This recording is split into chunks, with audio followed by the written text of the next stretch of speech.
Saiki misal pemilu 2024 itu kan gak mungkin menang. Wis ana sing menang kita saiki. Kalau memang benar apa yang dikatakan Cak Non, betapa khianatnya atas suara rakyat. Tapi kalau tidak benar,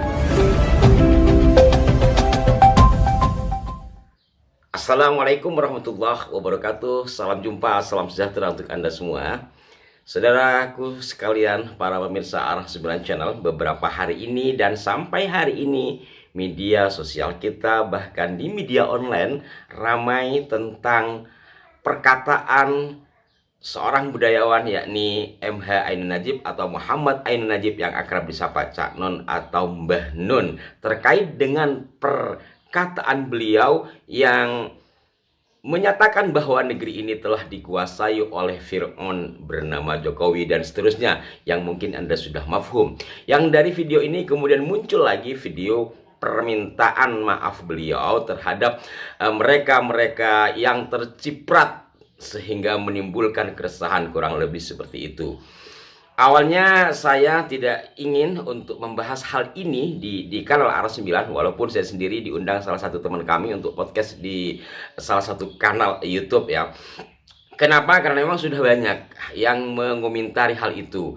Namun setelah saya amati, rata-rata dari para komentator lebih kepada persoalan penyebutan Fir'aun yang dialamatkan kepada Pak Jokowi, dan agaknya juga tidak banyak, bahkan mungkin nyaris tidak ada yang mengupas awal kalimat terkait dengan penyebutan nama Pak Presiden kita.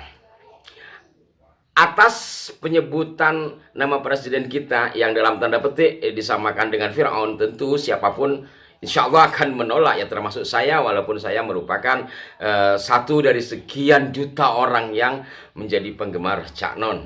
Metafor atau penyebutan yang digunakan oleh Cak Non atas Presiden Jokowi, menurut saya agaknya bukan hanya bertentangan dengan undang-undang, tetapi juga telah menudai kata-kata beliau sendiri. Saya ingat kalau tidak salah di album pertama atau kedua Cak Non ya, karena saya mengoleksi beberapa kaset beliau.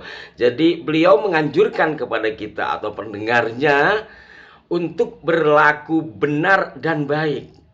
Kurang lebih kalimatnya saya ingat, Anda sudah benar tapi belum tentu baik. Jadi ini bagus sekali. Kadangkala sebuah kebenaran dalam satu konteks belum tentu baik dalam satu konteks. Baik mungkin secara budaya, tetapi belum tentu benar secara agama. Begitu sebaliknya, mengajarkan kita untuk benar dan baik. Jadi dari sisi ini beliau sendiri yang saya kagumi itu telah menudai kata-katanya dan banyak hal lain.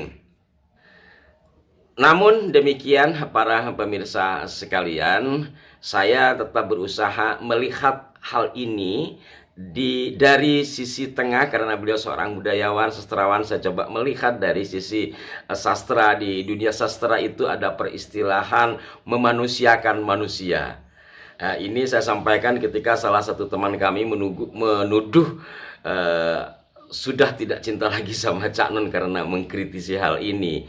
Saya katakan bahwa dalam dunia budaya atau dalam dunia sastra itu ada istilah memanusiakan manusia, yang artinya bisa ngewongke, kata orang Jawa, menghormati. Tapi di sisi lain saya menerjemahkan kalimat ini kepada persoalan hakikatnya manusia, bahwa manusia memang laqad khalaqnal insana fi ahsani taqwim dan seterusnya, bahwa manusia diciptakan sebagus-bagusnya bentuk.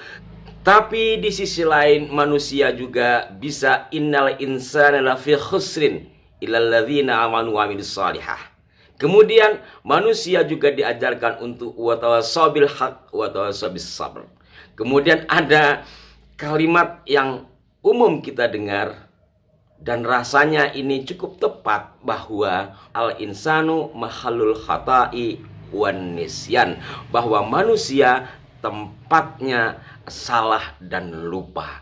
Memanusiakan manusia, kita tidak hanya melihat kehebatannya, tidak hanya melihat keberhasilannya, tidak melihat keunggulannya, tetapi juga bahwa manusia tempat salah dan lupa. Bisa saja kali ini Cak Nun sebagai manusia yang sedang ada pada mahalul khoto. Nah, ketika mahalul khoto, sikap kita tentu adalah mengingatkan, bukan malah menghujatnya. Hal ini perlu saya sampaikan, saudaraku sekalian, karena yang mendukung Cak Nun seolah-olah Cak Nun ini ada wangsit lah kurang lebih hingga menyampaikan hal itu.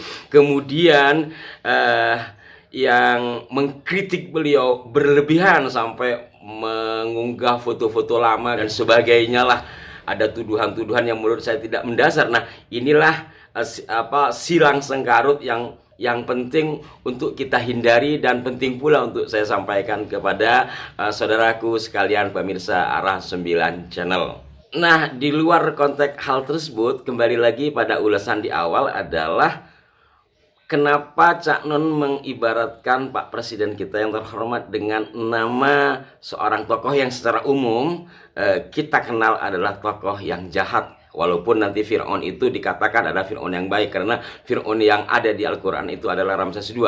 Tapi bagaimanapun masyarakat kita ketika mendengar nama Fir'aun tentu arahnya ke sana. Nah, di luar konteks Fir'aunnya ini, di awal kalimatnya ini yang saya katakan tadi tidak banyak yang mengupas. Juga algoritma pemilu. Saya kira misalnya pemilu 2024 itu kan nggak mungkin menang. Wis ono sing menang kita iki. Wis ono sing menang. Karena Indonesia dikuasai oleh Fir'aun yang namanya Jokowi, oleh Korun yang namanya Antoni Salim dan 10 naga. Nah, cukup sampai di sini karena saya yakin Anda juga sudah mendengarnya. Benarkah kata-kata Cak Nun ini yang mestinya kita ulik? Bahwa pemilu ini sudah disetting. Saya tidak paham politik dan saya bukan politisi ya. Dan kata-kata yang disampaikan oleh Cak Nun ini saya sering pula mendengarnya gitu. Bahwa pemilu itu sudah disetting dan sudah ditentukan siapa pemenangnya, siapa dari partai mana yang menang, kemudian siapa yang akan dijagokan jadi presiden dan akan dimenangkan. Kemudian meletup perkataan ini dan muncullah kata-kata Fir'aun itu. Yang menjadi pertanyaan saya, benarkah pemilu ini sudah disetting? Dan ini mungkin menurut hemat saya yang lebih penting untuk kita kaji bersama. Kenapa? Karena umum bahasa ini ya, kalimat ini umum dalam forum-forum diskusi. Mungkin Anda, para pemirsa, ada yang memahami hal ini, mohon sumbang sarannya, ini demi kebaikan kita. Kenapa saya anggap ini penting? Karena kalau memang benar apa yang dikatakan Cak Nun, betapa khianatnya atas suara rakyat. Tapi kalau tidak benar, hanya propaganda-propaganda yang dihembuskan oleh seorang Cak Nun atas permintaan tokoh tertentu mungkin, betapa nistanya pernyataan itu. Sekali lagi, saudaraku sekalian, mohon masukannya di kolom komentar, terutama bagi Anda yang memang ahli di bidang politik, dan mudah-mudahan itu bisa menjadi pencerahan bagi kita semua. Di akhir perjumpaan kali ini, saya akan membacakan kalimat-kalimat puitik di album Menyorong Rembulannya Cak Nun, yang mudah-mudahan ini bisa menginspirasi kita dan menjadi permenungan bagi kita, termasuk juga oleh Cak Nun sebagai penulisnya. Kalimatnya adalah: yang kita bangkitkan bukan pembaruan kebersamaan, melainkan asyiknya perpecahan. Yang kita bangun bukan nikmatnya kemesraan, tapi menggelegaknya kecurigaan. Yang kita rintis bukan cinta dan ketulusan, melainkan prasangka dan fitnah. Yang kita pembaharui bukan penyembuhan luka, melainkan rancangan-rancangan panjang untuk menyelenggarakan perang saudara. Sekali lagi, kalimat indah ini baik untuk menjadi permenungan bagi kita semua. Jangan-jangan saya, Anda, kita, bahkan Cak Nun sendiri berada dalam rangkum kalimat-kalimat indah tadi. Mudah-mudahan bermanfaat. Mohon maaf jika ada kekhilafan. Sampai jumpa. Wassalamualaikum warahmatullahi wabarakatuh.